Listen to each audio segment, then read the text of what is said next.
खबर मेरठ की धड़कन। हम तमाम मुद्दों और खबरों को लेकर संजीदा रहते हैं कि समय से पहले आपको जानकारी मिल सके, अच्छी और सच्ची जानकारी मिल सके, इसलिए हम सीधे एचओडी से हम बात करते हैं तमाम मुद्दों को लेकर। नगर निगम चुनाव को लेकर हम मिलिए अपने पार्षद अभियान के तहत भी तमाम पार्षदों से हम आपको बातचीत सुनवा रहे हैं, बता रहे हैं कि इलाके में क्या बातचीत हो रही है, क्या डेवलपमेंट हुआ है। वहीं नगर निगम चुनाव कैसे होगा, किस रूप में होगा, किस प्रारूप में होगा, बदलाव होगा कि नहीं होगा, तमाम मुद्दों से पर्दा उठाने के लिए आज हम सीधे रोजाना खबर सीधे आ पहुंचा है मेरठ महानगर भारतीय जनता पार्टी के निकाय संयोजक। मैं बता दूं, निकाय संयोजक मतलब नगर निगम चुनाव के मुखिया मेरठ महानगर के भाजपा की तरफ से।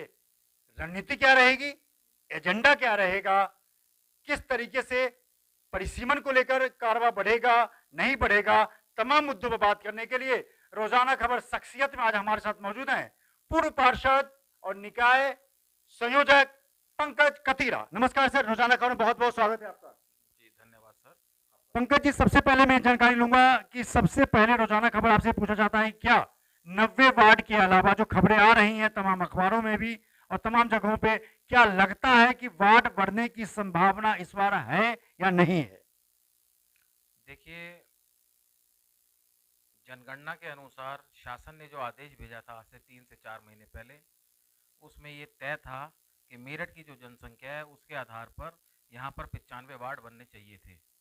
लेकिन शासन को यहाँ के अधिकारियों द्वारा लिखित में आज से 3 महीने पहले लिख के दिया जा चुका है कि मेरठ में वार्ड बनने की संभावना नहीं है। ठीक है, क्योंकि अब चुनाव का कार्यक्रम घोषित हो चुका है, जहाँ जहाँ परिसीमन होने थे, सीमा वृद्धि होनी थी, वो करीब करीब हो चुकी है, उसका गजट नोटिफिकेशन भी हो चुका है। आज की स्थिति में मेरठ महानगर में 90 वार्डों में ही चुनाव होगा, जो पहले से ही 90 वार्ड थे उसी में चुनाव होगा, कोई संख्या नहीं बढ़ने जा रही है, ऐसा शासन के अधिकारियों द्वारा हम लोगों को अवगत करा चुके हैं। बिल्कुल, जिस तरीके से सबसे बड़ी जानकारी, अच्छी जानकारी, सीधे ऑथेंटिक जानकारी एचओडी से, जो इसके प्रकोष्ठ के संयोजक हैं, जो निकाय संयोजक हैं, सबसे अच्छी जानकारी, क्योंकि काफी जगहों पे उहापोह की स्थिति बनी हुई है। सबसे बड़ी बात क्या है कि सच्ची जानकारी सीधे आप तक पहुंचे, इसलिए रोजाना खबर तटस्थ है। सर, जिस तरीके से नगर निगम चुनाव, जैसा सूत्रों से पता चल रहा है कि 15 नवंबर तक नोटिफिकेशन जारी हो जाएगा, आगे पीछे क्या रणनीति रहेगी इस बार भाजपा की?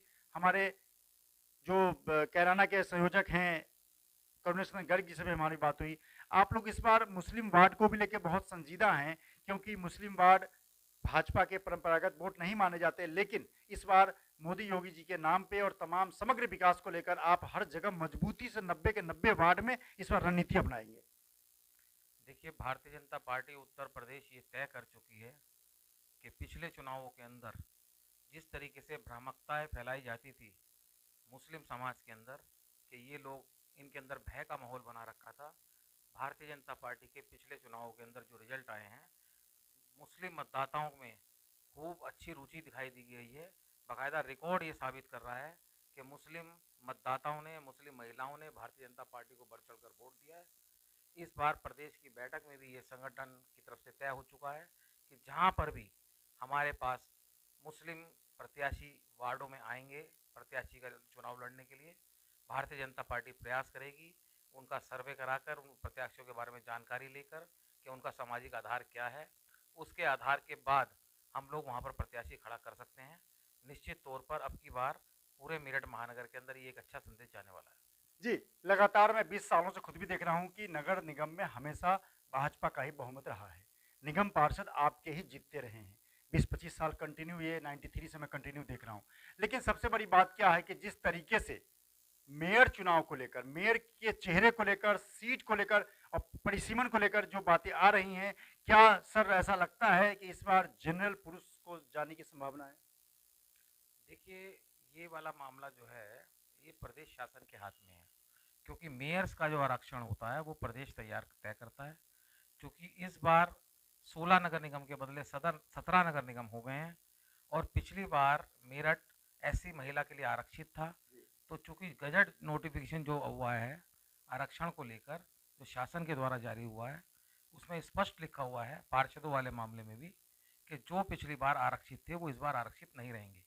तो ये तो कन्फर्म है कि इस बार अनुसूचित या अनुसूचित महिला नहीं होगा। बाकी रही आरक्षण की बात, तो वो प्रदेश स्तर से तय होगा।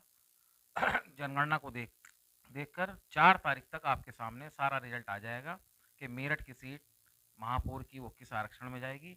4 तक ही हम सभी वार्डों का आरक्षण करीब लगभग तय हो जाएगा। 4 तारीख को सब लोगों को आरक्षण तय करके प्रशासन को भेजना है, तो 4 तारीख तक सारी पिक्चर क्लियर हो जाएगी। सर बहुत अच्छी जानकारी। सर एक और जानकारी, क्या लगता है कि जो नगर निगम की सीट वार्ड जो पिछली बार महिला थी, अनुसूचित महिला थी, क्या उन सब के उलटफेर संभव है? मैं ये जानकारी चाह रहा हूँ। देखिए, जैसे मैंने आपको अभी बताया, जो आरक्षण का प्रारूप आया है शासन से, उसमें स्पष्ट लिखा हुआ है कि जो वार्ड पिछली बार चाहे वो बैकवर्ड में आरक्षित थे, चाहे वो अनुसूचित में थे, चाहे वो महिला में थे, वो इस बार आरक्षित नहीं रहेंगे उसमें। तो नेचुरल है, परिवर्तन तो संभव है। तो मैं ऐसा समझूं कि जहां पे अगर पुरुष निगम पार्षद अभी है तो उसका बदलना भी संभव है, और जहां पे महिला निगम पार्षद अभी है उसके सीट का भी बदलना तय है। महिला का पुरुष होना भी तय है और पुरुष का महिला होना भी तय है, और अनुसूचित जाति और ओबीसी तो एक अलग मामला है। पिछली बार जो वार्ड महिला में आरक्षित थे, चाहे वो एससी में थे या जनरल महिला में थे, वो इस बार महिला नहीं रहेंगे, ये लगभग तय है। और जहां पे निगम पार्षद पुरुष हैं, जनरल पुरुष है, क्या उनकी भी संभावना है? उसके अंदर कुछ वार्डों में आएगी समस्या, लेकिन सभी में नहीं आएगी, क्योंकि 51 वार्ड जनरल करने हैं। तो आरक्षण का मामला है, तो जितने वार्ड आरक्षित में आ जाएंगे महिला में, उसके बाद जो बच जाएंगे वो सब जनरल रहेंगे। तो ये जो नगर निगम निगम पार्षद के जो आरक्षण का मामला, ये डीएम लेवल पे ही तय होता है या कैसे तय होता है? ये 2011 की जो जनगणना है, उसके अंदर जो मोहल्लों की जनसंख्या थी, उसका बकायदा क्रम बना हुआ है हर वार्ड का। अनुसूचित जाति का भी पूरा क्रम बना हुआ है। ये पूरा एक सिस्टम है। जिलाधिकारी महोदय के यहाँ पर ये सारा तय होगा। वहाँ के कर्मचारी अधिकारी उस चीज़ को देख रहे हैं।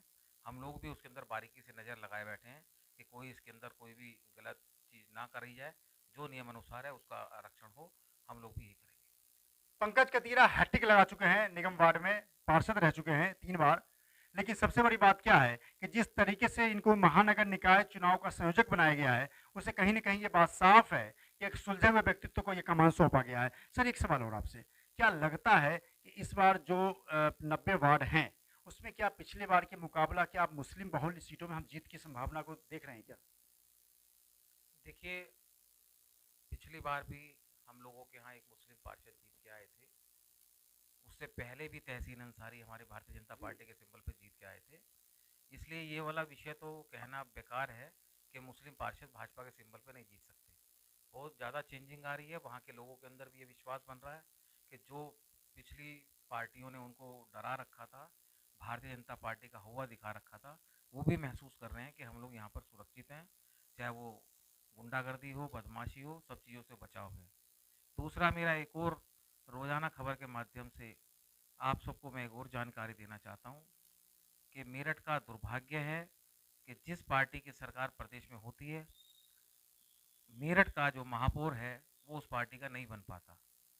मैं इस चैनल के माध्यम से ये भी अपील करूँगा कि इस बार प्रदेश में भारतीय जनता पार्टी की सरकार है। अगर महापौर, चाहे वो आरक्षण कोई भी हो, भारतीय जनता पार्टी का जीतेगा, तो मेरठ विकास को बहुत तेज़ी से गति मिलेगी। सभी लोग एक ही दिशा में काम करेंगे, अधिकारी भी, नगर निगम का बोर्ड भी और सरकार भी।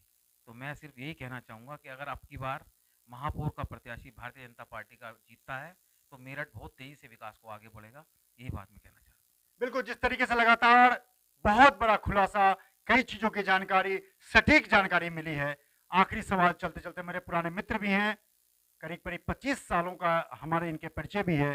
सर सौम्य व्यक्तित्व के धनी माने जाते हैं, अच्छे अच्छे वक्ता भी हैं।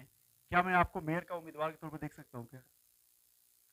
देखिए, आरक्षण से पहले कोई भी बात कहना उचित नहीं होगा। हमारे संगठन की व्यवस्था है, आरक्षण अगर जनरल होगा, हमारे संगठन के लोग उस पर विचार करेंगे।